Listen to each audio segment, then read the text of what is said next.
By 6, Amelia had whipped up a 6-dish dinner with soup, Chad Felton's favorites, of course.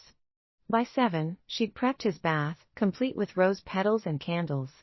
By 8, his slippers were perfectly lined up by the door.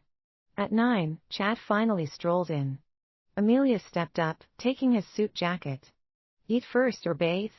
she asked, setting the slippers in front of him and hanging the jacket. "Bathe," he muttered, eyes glued to his phone. 30 minutes later, he came out in his robe, towel in hand. Amelia passed him his pajamas without a word and rushed to reheat the dinner she'd kept waiting. Chad, used to her quiet service, barely looked her way. In a good mood tonight, he stayed fixated on his phone, a faint smile playing on his lips as he typed. Amelia's eyes flicked to his screen, catching the name Irina. Her expression wavered for a split second, but she quickly looked away and kept moving. Her own phone buzzed. It was Miranda. With a sigh, she picked up. "Amelia, are you really divorcing Chad?"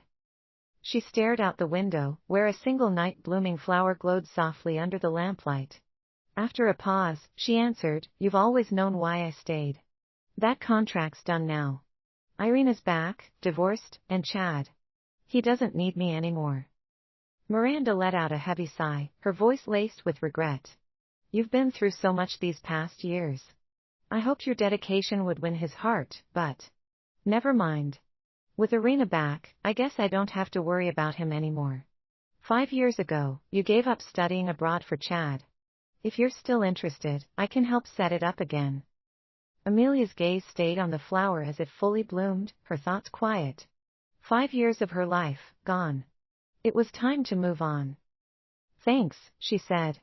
"Please make the arrangements. I'm ready to leave." By the time the call ended, the flower outside had already started to wilt, briefly beautiful, now fading fast. Just like her 5 years with Chad. Her family had struggled financially, but the Feltons' support had given her the chance to stay in school and excel, eventually earning the school's only foreign exchange scholarship. Grateful, she'd gone to the Felton estate to thank them in person, a gesture most would have skipped. Miranda had planned to politely dismiss her, but after a long, thoughtful look, she'd said something that changed everything. "If you really want to repay us, I have a favor to ask." From Miranda, Amelia learned the tangled story of Chad and Irina. Chad was the golden boy, Irina the golden girl, both from prestigious families, childhood friends who grew up side by side. Everyone knew Chad adored her. But when Irina said she wanted a love that grew slowly and deeply, he chose to quietly support her from afar. After college, Chad decided it was finally time to confess. But before he could, Irina introduced her new boyfriend and announced she was leaving Caldora with him. Stunned, Chad raced to the airport that night, only to crash his car on the way. By the time he woke up after surgery, Irina was already married abroad. The once proud Chad fell apart, shutting himself away and drowning in alcohol. Miranda, desperate to pull him out of his spiral, saw an opportunity when Amelia showed up to express her gratitude. She asked Amelia for a favor, help Chad move on. In exchange for the Feltons' continued support, Amelia gave up her chance to study abroad and signed a 5-year contract with Miranda. At a formal event, Amelia staged a meeting with Chad, acting as though she'd fallen for him at first sight.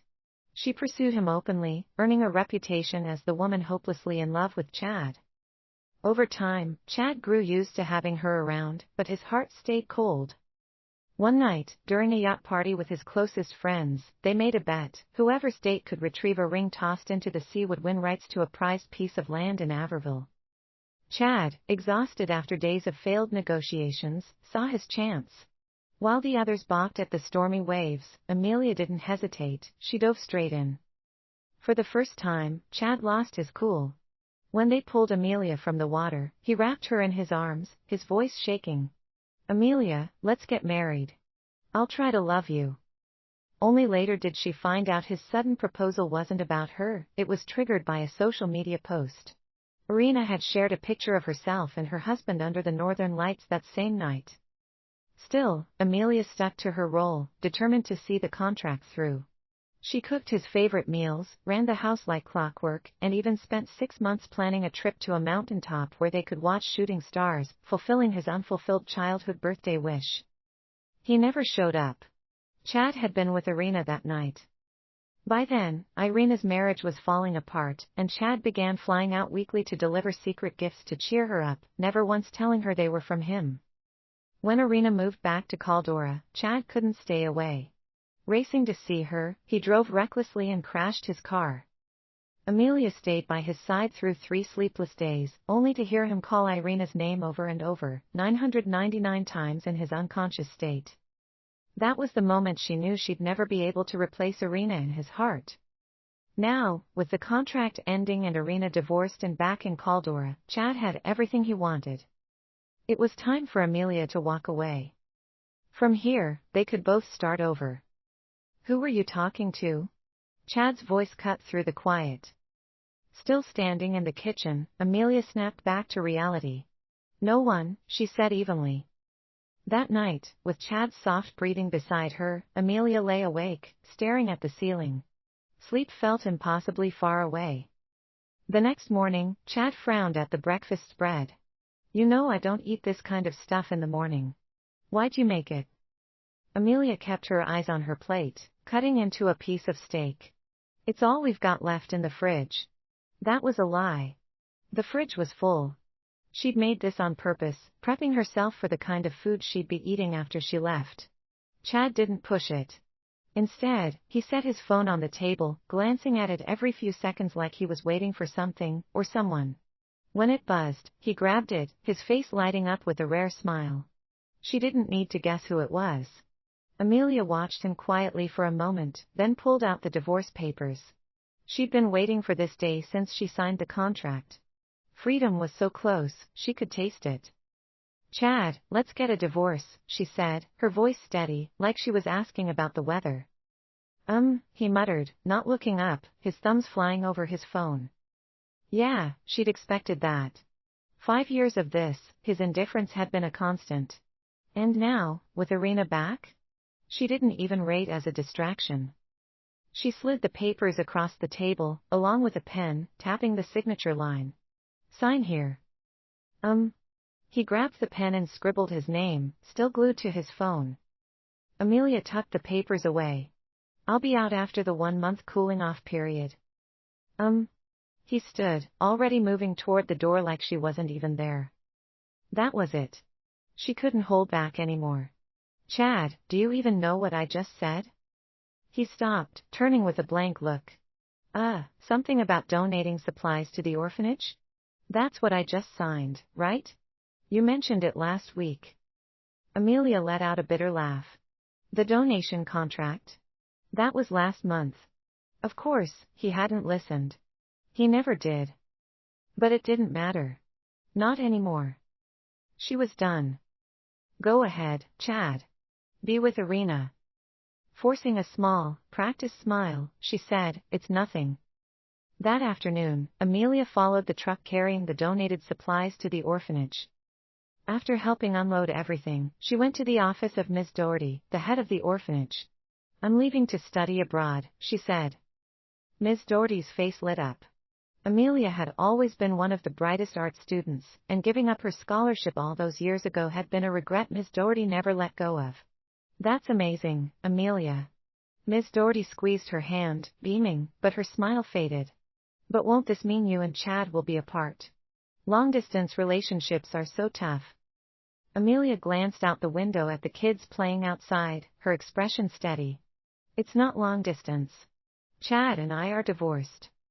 Miss Doherty froze, then let out a heavy sigh. I had a feeling this would happen. If he really cared about you, he wouldn't have gone all these years without coming here even once. It's better this way. She pulled Amelia into a warm hug, patting her back gently. Amelia smiled faintly, leaning into the embrace. Yeah, it really was better this way. After getting back from the orphanage, Amelia went straight upstairs to her walk-in closet and started packing. It hit her then, she barely owned any clothes. Most of what she had were the outfits Miranda gave her when she first married into the family. In 5 years, Chad hadn't bought her a single thing. Not once. When her clothes were packed, Amelia turned her attention to the gifts she'd given Chad over the years. Carefully chosen birthday presents, each one meant to make him happy, he hadn't even looked at them. They'd sat in a dusty corner, forgotten. She sold them all for scrap. Watching the truck pull away, Amelia felt a strange sense of relief. She turned to head back to the villa when a car horn blared behind her. A sleek Maybach pulled up, and out stepped Yara, Chad's younger sister, in a striking red dress. Yara's eyes flicked to the departing scrap truck, then back to Amelia with a sneer. Seriously? Selling scrap? So typical of someone from a small-time family. Amelia didn't bite. She turned to leave without a word. Yara's smirk twisted into anger as she stormed forward and grabbed Amelia's arm. Amelia. For years, Amelia had been nothing but quiet and compliant, always trying to stay on everyone's good side. But this cold indifference? It sent Yara over the edge. Are you deaf? Yara snapped, her voice sharp with fury. I'm talking to you. Amelia turned, pried Yara's hand off her arm, and shot her a look that screamed, enough already. Yara had hated her from day one, acting like Amelia's background made her unworthy of marrying into the Felton family. For 5 years, Yara had done everything to make Amelia's life harder, dumping out breakfasts, stomping on freshly washed clothes, you name it. But now, Amelia was done playing nice. Yara looked like she was about to snap again, but then her expression shifted. A smug, nasty smile crept across her face. Selling scrap suits you, she sneered. Oh, but you probably don't know yet, Chad's real love is back. Guess the outsider's finally getting kicked out. Before Amelia could respond, another woman stepped out of the car. She wore a simple white dress, her eyes sparkling with warmth. Long hair framed her porcelain skin, and her understated look, no jewelry, no fancy extras, only made her elegance stand out more. It was Amelia's first time seeing Irina. 5 years of a broken marriage, 5 years of waiting for something that never came, none of it had touched this woman. No wonder Chad could never let her go. Irina walked over, gently tugging on Yara's arm. Her voice was soft. Yara, don't say that. She's still your sister-in-law. Yara scoffed. Sister-in-law? Please. Irina, I told you in the car, Chad's always loved you. He's been thinking about you for years, flying out every week just to see you. Those gifts. All from him. How can you still not see it? Yara spun back toward Amelia and barked, what are you standing there for? Go bring in Irina's luggage. Chad already said she's staying here. Amelia's eyes flicked to the suitcases, but she didn't say a word. She walked past them and headed inside. Yara stomped her foot, glaring after her. Eventually, the driver hauled the luggage inside. Yara, still fuming, was about to storm after Amelia when Chad walked in, his pace quick. His shoulders relaxed the second he spotted Irina sitting on the couch. With a glance toward Amelia, he said, Irina's house hasn't been lived in for years. It needs renovations, so she'll stay here for a few days. Amelia stayed silent. The tension in the room thickened until Irina stood, biting her lip. Chad, maybe I should go. This is your home, and your wife doesn't seem too thrilled about me being here. Chad quickly stopped her. There's no need for that. Amelia's always been generous. She won't mind something so small. Amelia watched him, a faint smile tugging at her lips. You're right. I wouldn't get upset over something so trivial. Stay as long as you like. Why not? This house would belong to Irina eventually anyway. Afraid Irina might change her mind and leave, Chad immediately ordered the servants to move her luggage into the largest guest room. Yara turned to Amelia with a smug sneer. What are you standing there for? Go make dinner. Oh, and keep it mild, Irina can't handle spicy food.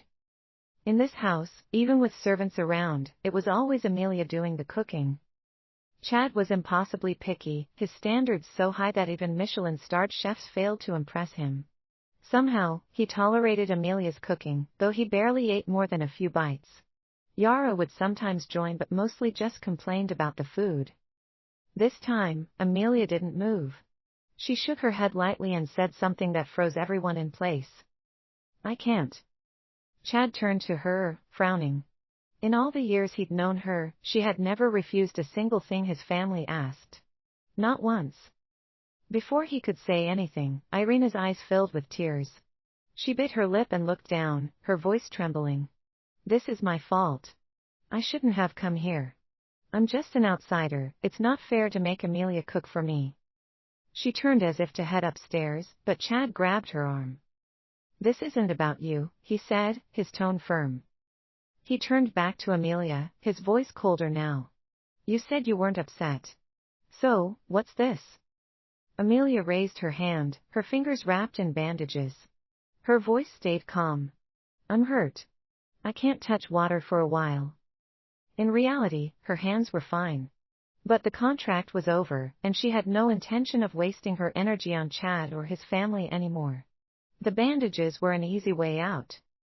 The room sank into an awkward silence. Amelia had always handled the chores, so the servants usually left when their shifts ended. Now, with no one to cook, the Feltons were stuck. Even calling the staff back would take too long. Yara scowled. If you were hurt, why didn't you say something earlier? Were you planning to let us starve? She stepped forward, ready to snap, but Irina gently held her back. Yara, don't be like that, she said softly. Irina turned to Chad, her tone soft. Chad, remember that restaurant by our high school? The one we used to go to after evening classes. How about we eat there tonight? Chad's irritation melted away instantly. Yeah, I'll take you. As they headed out, they brought Amelia along. On the drive, Chad kept the conversation lively with Irina and Yara in the backseat. They dove into stories about their high school days, their laughter filling the car. Irina's smile brightened as the memories poured out, and even Yara joined in, cracking jokes here and there. In the middle of it all, Irina suddenly turned to Amelia, who sat quietly in the front seat. Flashing a kind smile, she said, Amelia, sorry about that. We're not ignoring you, it's just. You weren't part of those memories. Not just those memories, Amelia thought. I won't be part of their future, either. She murmured softly, closing her eyes as she leaned back.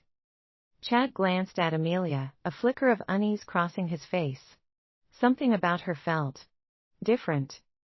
When they got to the restaurant, Amelia quietly excused herself to use the restroom. She splashed cold water on her face and stared at her reflection in the mirror. Her long, wavy hair fell loosely around her shoulders, and her pale skin seemed even paler under the harsh lights. But no amount of light could hide the exhaustion etched into her features. 5 years of marriage had left Irina radiant and full of life. For Amelia, it had done the opposite. Just a little longer, she told herself. Soon, she'd be free. When she returned to the private dining room, the others were already ordering. The soup should be a clear broth. Irina doesn't eat meat, so add extra vegetables, no cilantro, Chad said, glancing over the menu. He still remembered Irina's preferences perfectly, even after all these years. Then, almost like an afterthought, he turned to Amelia. Amelia, is there anything you don't eat? It was the first time he'd ever asked in 5 years. Amelia sat calmly across the table, wiping her plate and utensils with a napkin. Anything's fine, as long as it's not seafood. Throughout the meal, Chad barely touched his food, his attention fixed on Irina. He kept adding dishes to her plate, making sure she had everything she liked. Midway through, the peaceful atmosphere shattered as an argument broke out at the next table. Voices escalated into shouts, and then fists started flying. Nearby patrons tried to step in, but one of the men, clearly losing control, grabbed a steaming bowl of soup and hurled it at his opponent. The target ducked just in time, and the soup went flying, straight toward Chad's table. Amid the chaos and panicked screams, Chad acted instantly, pulling Irina into his arms to shield her. Amelia, caught completely off guard, had no time to react. She could only watch as the scalding soup hurtled toward her. Ah! The soup drenched Amelia, the boiling liquid searing her skin. Her arms turned bright red as blisters began forming almost instantly. The pain was excruciating. She couldn't even find her voice to cry out. Amelia! Chad released Irina and rushed to her, his face twisting with panic, the kind of panic Amelia had never seen from him before. Does it hurt? I'll take you to the hospital. Amelia lifted her trembling gaze to him, her whole body shaking from the pain. She wanted to say something, but the words just wouldn't come. Oh my God, Irina, look how badly you're hurt. Yara shrieked. Chad's focus snapped back to Irina. He rushed to her side, his panic visibly escalating, only to find a few drops of hot oil on her arm. To Chad, the scene looked devastating. Irina gently pulled her arm back, tears brimming in her eyes as she shook her head. I'm fine. Amelia seems worse, take her to the hospital first. Yara stomped her foot. What do you mean you're fine? You've been pampered your whole life. A scratch leaves you crying for days. Chad, what are you waiting for? Take Irina to the hospital. She jabbed a finger at the quarreling diners. Are you insane? If you're going to fight, do it outside. Look at what you've done, you've hurt Irina. My brother will not let this slide. Irina's soft whimpers started breaking through, though she still insisted, I'll be okay, Chad. Really? Amelia's hurt worse, you should check on her. Her words might have been selfless, but her frail, teary demeanor hit Chad like a freight train. Without hesitation, he scooped her up in his arms and headed for the exit. At the door, he paused, glancing back briefly at Amelia, who sat trembling in pain. Irina's always been delicate, and she's afraid of pain, he said apologetically. The hospital's not far. You can grab a cab and meet us there. Then he disappeared with Irina in his arms. For a long moment, Amelia sat frozen in disbelief, her skin on fire from the burns. Gritting her teeth, she sucked in a sharp breath, forcing herself to focus through the agony. A server rushed over, clearly shaken, and apologized profusely while helping to treat her wounds with a first aid kit. After taking some painkillers, the worst of the agony dulled to a manageable throb. Borrowing a change of clothes from the restaurant staff, Amelia dressed carefully before stepping outside to hail a cab to the hospital. At the hospital, the doctor carefully tended to her burns, pressing a cotton swab to the blisters to drain them. Apply this medication daily, he instructed, and it should heal without scarring. Amelia clenched her eyes shut, biting back the pain as he worked. Nearby, 2 nurses passed by, their conversation carrying through the quiet hallway. Mr. Felton really dotes on Miss Baxter, one said. A few drops of hot oil, and he booked an entire floor, calling in every dermatologist for a consultation. Right. The other replied with a soft laugh. Her injury was so minor it would have healed on its own. If only I could find a man that attentive. Keep dreaming, the first nurse joked. A man like that? 1 in a million. 1 in a million. Amelia let out a faint smile. A man who abandoned his severely injured wife to coddle someone with a few drops of oil? He truly was one of a kind. Once her burns were treated and bandaged, she thanked the doctor and walked out of the hospital into the dark night. Alone. The second Amelia walked out of the hospital, her phone buzzed. Ding. An email. It was from the art academy she'd applied to. She got in. Oh, and by the way, they wanted an original piece for enrollment. After 5 years, she was finally picking up a paintbrush again. She bought some fresh supplies and, instead of heading back to the Felton mansion, she drove straight to Moonridge Peak. The view was straight up stunning, calm lakes tucked between rolling hills, their glassy surfaces mirroring the mountains like nature showing off. It wasn't just peaceful, it felt like hitting the reset button. Amelia let out a deep breath, and for the first time in years, the weight of everything just disappeared. All that was left was a long-lost sense of freedom. She let her brush hit the canvas, and the scenery practically painted itself. No noise, no interruptions, just the wind and the birds calling out like they got the memo about peace. 3 days flew by in this little bubble of quiet. When she finally climbed down to mail off the painting, she turned her phone back on. Cue the avalanche, missed calls and texts, all from Chad. This was new. She used to be the one doing all the calling and texting, always getting his voicemail or, worse, radio silence. The guy barely cared enough to return a missed call. While she stared at her screen, still processing, Yara's name lit up. The second Amelia answered, Yara's shrill voice exploded. Amelia. Where the hell have you been? Chad's losing his mind looking for you. Don't think this little disappearing act will make him care. Keep dreaming. The only lady of my family is Irina. Before Amelia could even get a word in, Yara hung up. She blinked, frowning. Wait. Chad was frantically looking for her. That couldn't be right. Her eyes drifted to the 108 missed calls. Okay, maybe it was right. Still trying to piece everything together, Amelia pulled into the driveway and stepped out, sketchboard in hand. The second her feet hit the ground, the villa's staff practically mobbed her. Their faces screamed relief, and a few looked like they'd been one bad day away from crying. You're finally back. The house has been chaos without you. Mr. Felton hasn't liked anything we've done, he's been impossible. Ah. There it was. This wasn't about her. Chad didn't care where she'd been, he just couldn't function without his built-in caretaker. Too bad for him. He'd better get used to it because soon, she'd be out of his life for good. Amelia gave them a polite smile and headed inside. The villa was dark, not even a lamp on. Chad was sitting alone on the couch, moonlight cutting across his face and throwing half of it into shadow. It made him look as unreadable as ever. When he heard her footsteps, his eyes snapped to hers, lingering for what felt like forever. His voice broke the silence, low and sharp. Where have you been the last few days? Amelia shrugged off her coat, her tone as flat as her mood. Up in the mountains. Sketching. Chad's brows pinched. Since when are you into painting? She'd always been good at art. If it weren't for her whole sacrificing my dreams for you phase, she'd have been abroad, living her dream as an artist. But explaining that to Chad? Pointless. She grabbed a glass of water, took a sip, and replied casually, I just felt like it. Chad pressed his fingers to his temple, his voice softening like he was trying to reason with a stubborn child. About the soup thing, I didn't leave you on purpose. Irina's always been delicate. She cries over the tiniest scratch. We grew up together, so I'm used to taking care of her. That's why I took her to the hospital first.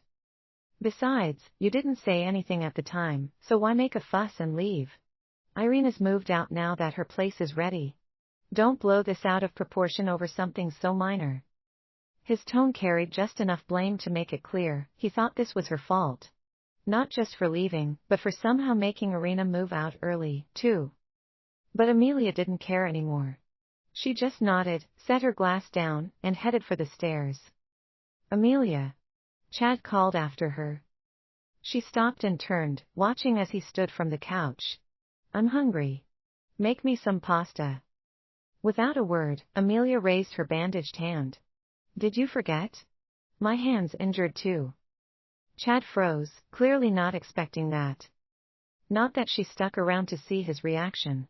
She turned and walked upstairs without a second glance. The next morning, Amelia stepped out of her room and was met with something shiny and gaudy shoved in her face. She blinked and looked up to see Chad standing there, looking a little awkward. He cleared his throat. About the soup incident. I didn't check on you because I was busy taking care of Irina. This is to make up for it. Amelia's eyes flicked to the jewelry, her expression shifting ever so slightly. 5 years. In all that time, Chad had never given her a gift, not once. And now, this wasn't even a real gift. It was compensation. A shiny bribe for the time he spent doting on Irina instead of even pretending to care about her. Her thoughts wandered to the pile of perfectly curated gifts she'd seen in Chad's study, every single one meant for Irina. Bitterness rose in her chest, sharp and familiar, but she swallowed it back down. She'd never expected anything from him before. She definitely wasn't starting now. Chad misread her hesitation entirely. If you don't like it. He started. I've been busy with Irina's matters. I asked Leon to grab the most expensive piece at the auction. If it's not your style, then. Leon. His assistant. Of course. Before he could finish, Yara's voice cut through the room. Irina. What did I tell you? Chad adores you. You never should have moved out. But even if you did, you should visit more often. Amelia turned, just in time to see Yara dragging Irina into the room. Then Yara's eyes locked on the jewelry box in Chad's hands, and her entire face lit up. Oh my God, Chad. Irina just said how much she loved this set, and you actually got it for her.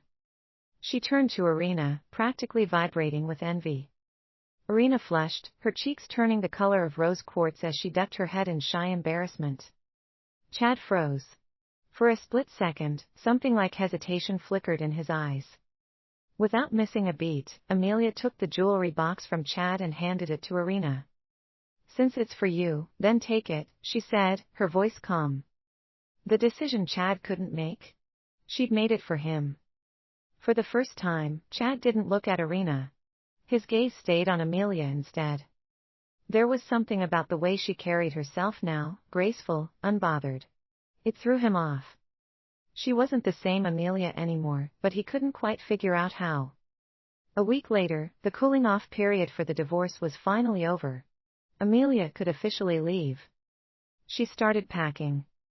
Midway through, Leon showed up holding a couture gown, saying it was from Chad. Apparently, Chad wanted her to attend a banquet at the family estate. Amelia stared at the dress, barely holding back a laugh. Their marriage was basically over, legally done. And yet Chad still thought she'd play the role of his wife. She was about to say no but paused, thinking of Miranda. The woman had shown her kindness, and Amelia still needed to grab a few documents for her upcoming trip. After a moment of deliberation, she slipped on the gown and headed to the banquet. The grand banquet hall sparkled, alive with chatter and clinking glasses. The scent of wine and expensive perfumes filled the air. At the center of it all stood Irina, soaking up the adoration of a circle of fawning socialites. Every woman's eyes seemed glued to the emerald necklace resting on her collarbone, shimmering under the lights. "Irina, Chad is so devoted to you," one gushed. "Totally. That necklace, wasn't it auctioned off at Sotheby's? Global limited edition, symbolizing a love as rare as it is." Turns out Chad was the mystery buyer. Felton romance goals, right? It's insane how he's still hung up on you after all these years. I mean, back in school, he was always waiting to pick you up, all those jelly cups and chocolates in your desk. That was him. And remember when you two fought, and he was a wreck? Asking everyone how to fix it, bloodshot eyes and all, like he hadn't slept for days? Another chimed in, exactly. No one could ever love you like Chad does. He was heartbroken when you married someone else. And when he found out you were miserable abroad? He flew out every week to see you, secretly showering you with gifts to make you smile. Now that you're divorced, and it's so obvious he doesn't even care about his current wife, why don't you two just get back together? Yeah. Get back together. Get back together. The chorus grew louder, a mix of excitement and champagne-fueled drama. Amelia stood in a quiet corner, unnoticed and detached, her eyes fixed on the scene. She listened, calm and unblinking, as the room celebrated her husband's devotion to someone else. "Amelia." The voice yanked her back to reality. She turned, spotting Miranda. Her first instinct was to call her by name, but she pivoted mid-sentence. "Madam Miranda," she said, all formal-like. Miranda sighed and handed Amelia a stack of documents. "Everything's ready for your trip. Classes start early, so I booked your flight, it leaves in 3 hours. Need anything else?" Amelia stared at the papers, feeling relieved. Freedom, like, actual freedom, was so close she could almost taste it. After a deep breath, she shoved the papers into her bag and shook her head. "Thanks for setting this up. Really. I mean it." Then she hesitated, her voice dipping as she added, "One thing. If Chad ever comes asking about me, just tell him you don't know. Because, honestly, they were better as strangers." Miranda's eyebrow shot up. "Wait. He doesn't know you're leaving?" What was she supposed to say? Should she confess that her whole entrance into his life had been, well, calculated? That the last 5 years of playing the perfect wife weren't about love but some twisted sense of duty? Or that Miranda herself had recruited her to help Chad get over Irina? Oh, and now she was filing for divorce, skipping the country, and disappearing for good. Yeah, hard pass. And honestly, what would it change? Irina was back, and Chad? He wouldn't care. Heck, he might not even notice. Amelia smiled. "No need. I just want to leave quietly and avoid more drama." "What do you mean, leaving?" The deep voice cut through the air, and Amelia froze. Turning, she found herself locked in Chad's piercing gaze. Her heart did this awkward little stutter as she scrambled for a response, but the words stuck in her throat. Did he hear everything? Some of it. Anything? Luckily, Miranda swooped. It's nothing, she said smoothly, redirecting. What brings you here? Chad didn't press further. His attention drifted to the cake on the table instead. Mom, it's time for you to cut the cake. Miranda sighed and waved him off. I'm not feeling well. You all handle it. She gestured for the staff to help her upstairs, exiting stage left with zero fanfare. And then it was just Amelia and Chad. He held out a hand. Come on, let's go cut the cake. Amelia shook her head, raising her bandaged hand. Can't. Injured, remember? Ask Irina instead. Chad's face flickered with surprise, like he couldn't process what she'd just said. Something in her tone felt off. Why would I ask Irina? He asked. She gave him a look. Seriously? Why? Had he forgotten the last 5 years? He ditched her for Irina more times than she could count, flying halfway across the world just to be with her. And now that she was giving him the green light, he looked confused. Unbelievable. Her faint smile didn't waver. Because you two get along so well. It's just cutting a cake, no big deal. Her voice was calm, but something in her tone felt final, like she was slipping out of his reach. Chad hesitated, but eventually turned and walked over to Irina. Leaning down, he whispered something in her ear. Irina's face went pink, but she nodded and looped her arm through Chad's. Together, they stepped onto the stage, their hands clasped as they cut the cake. Cue the piano. Soft and sweet, like they were at a wedding instead of a birthday party. As the night dragged on, the older crowd trickled out, leaving behind Chad and Irina's inner circle, the people who'd grown up watching their on-again, off-again saga unfold. Seeing them up there together? Oh, they ate it up. Kiss. Kiss, someone yelled, and the chant caught on like wildfire. Kiss. Kiss. Kiss. Irina turned the color of a ripe tomato, and even Chad looked flustered, his ears practically glowing.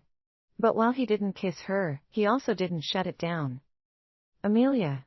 She couldn't care less. The whole thing was background noise as she checked her phone, calculating exactly when she needed to leave. With her flight in 3 hours, it was game over. Time to bounce. Of course, her quiet vibe got completely twisted. The crowd, naturally full of armchair psychologists, decided she must be devastated. And just as she was gearing up to leave, here came Yara and her entourage, strutting over like the Mean Girls squad. Amelia glanced up, suddenly boxed in. Yara's grin was all venom. Amelia, what's it like being Chad's wife all these years, only to watch him drooling over Irina? She sneered. She didn't stop there. I've said it before, Chad's heart was always Irina's. You were just his rebound. Honestly, you should have taken the hint and left ages ago. But no, here you are, clinging like some desperate wannabe. Pathetic. Amelia's patience was paper-thin, her mind already on her half-packed suitcase upstairs. She didn't have time for this nonsense. Turning away, she tried to leave. But Yara and her gang weren't done. Still dreaming of your ugly duckling to swan moment, huh? If Irina hadn't left, do you really think someone like you could call yourself Mrs. Felton? Know your place. If you've got half a brain, you'll pack up and disappear from the Felton family for good. Their words were sharp, but their actions were sharper. Hands shoved her, one after another, jerking her back and forth. Cat got your tongue? We're talking to you. One of them snapped. When Amelia stayed quiet, refusing to bite, it only made things worse. Finally, one woman, bolder or maybe just angrier, lost it. She shoved Amelia hard. The world tilted. The deafening crash of glass breaking silenced the room. Amelia hit the towering champagne display, and the cascade of shattering flutes and spilling wine was spectacular. She landed on the ground with a sharp gasp, the mix of sparkling white wine and bright red blood turning the scene into a chaotic masterpiece. Then, all eyes locked on her. Chad, still on stage, froze. His pupils shrank. In a heartbeat, he dropped Irina's hand and rushed toward Amelia. Amelia. Chad knelt by Amelia, fury etched into every line of his face. He held her close. He turned to the stunned crowd. Call the doctor, he barked.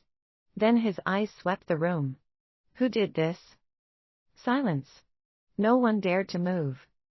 Chad was about to demand answers again when a bodyguard bolted into the room. Sir, Ms. Baxter is experiencing stomach pain. She needs you immediately. Chad's jaw tightened, but he didn't let go of Amelia. How bad is it? The bodyguard's urgency spiked. She is crying, sir. She says the pain is unbearable. For a second, Chad froze. His grip on Amelia faltered as indecision clouded his face. Amelia, She didn't need to hear the rest. Pushing herself to sit up, she met his gaze. I get it. She's always been like that, pampered and delicate. A little pain, and it's a crisis. Go ahead. You've always looked out for her. Her calmness stopped him cold. He opened his mouth, but nothing came out. By then, Amelia was already on her feet, swaying slightly but steadying herself. I'm fine, she said. Go. Let the doctor see her first. I can handle this. Her calm indifference left him unsettled in a way he couldn't quite explain. Amelia had always been generous to a fault. But now, standing there with a fresh injury and blood staining her clothes, that same generosity felt almost too much. It was like he didn't matter to her anymore. This wasn't the Amelia he knew. She used to look at him with eyes that said he was her everything. When had that changed? Chad opened his mouth like he was about to say something groundbreaking, but nope, Irina's dramatic cries cut through the air like clockwork. He hesitated for half a second, guilt flashing across his face before he turned to Amelia. I'll check on you later. I'll make it up to you, he said. Then, without waiting for a response, he bolted, scooping Irina up, whispering sweet nothings as he dashed off. Amelia just stood there, her lips curving into a smirk. Of course, Yara and her posse saw it differently. To them, it screamed heartbroken girl vibes. Wow, Yara snorted. Think acting all sad's gonna make my brother feel bad for you? Joke's on you, he still ditched you. And if you had an ounce of dignity, you'd just leave already, she added. Amelia didn't waste her breath. She found a servant's room, patched herself up, changed into fresh clothes, and walked out, limping.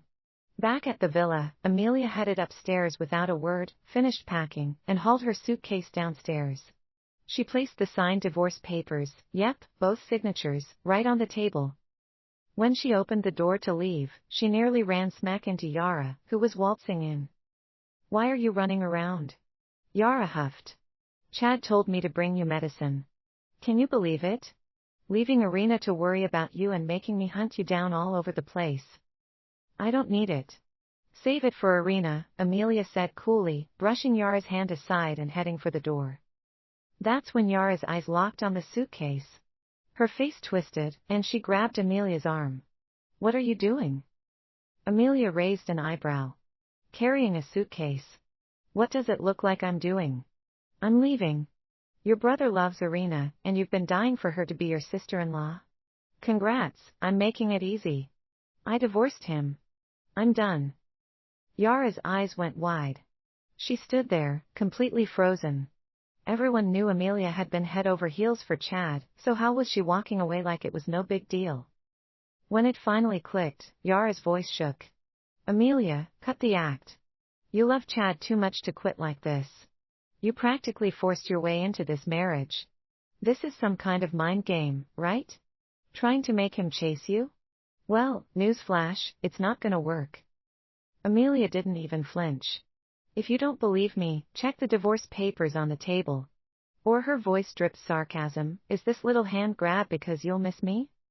Yara snatched her hand back like she'd touched fire. Miss you? Please. I can't wait for you to leave. When you're gone, I'll light fireworks. Chad will probably throw a party, too. Her voice cracked a little at the end, but Amelia didn't bother calling her out. Then congratulations to you all, she said flatly, stepping outside without looking back. Yara stared after her. For the first time, a weird unease twisted in Yara's chest, panic creeping in. Amelia. She called out. Where are you even going? Aren't you going to tell Chad? Amelia paused, her suitcase dragging slightly behind her. She turned, her gaze sweeping over Yara and the villa she once called home. For 5 years, she'd played the role, pretending to love Chad out of gratitude, letting everyone think she was some desperate, clingy woman chasing after a man who never wanted her. 5 years of giving up her dreams, sacrificing her future, and erasing who she was to pay back a debt. 5 years of being the perfect wife, running the house, holding everything together, only to be ignored, disrespected, and completely forgotten. But now, it was over. For the first time, Amelia smiled, an honest, unguarded smile. I'm going to live a life that's mine and mine alone. Everything behind her. It didn't matter anymore. Goodbye, Felton family. Goodbye, Chad. With a wave that felt like freedom itself, Amelia turned and strode into the moonlit night, her suitcase trailing behind her until the darkness swallowed her